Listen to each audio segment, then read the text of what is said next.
তো বন্ধুরা দেখো, এখানে হচ্ছে আমরা এসেছি একটা শিব মন্দির তালাবের মাঝখানে, মানে সামনেই তালাব থেকে সামনেই জাস্ট, কিন্তু তালাবের মাঝখানে বললেই চলে। দেখো জল, চারিপাশে জল আর জল। ওখানে দেখো ওইদিকে লোকগুলো স্নান করছে, দেখাচ্ছি তোমাদেরকে। দেখো লোকগুলো স্নান করছে আর আমরা এখানে কিন্তু ভিডিও বানাচ্ছি।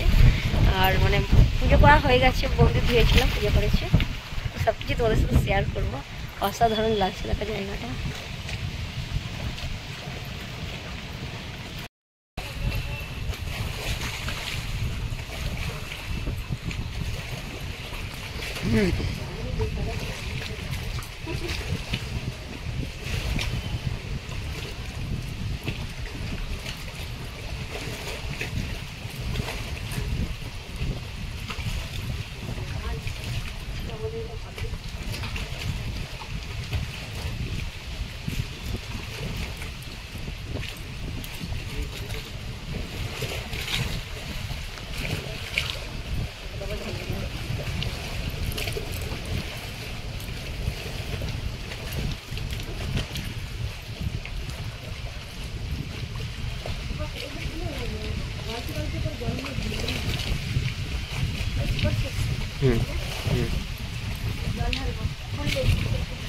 হয়ে গেলে বল, আমি পুজো করবো।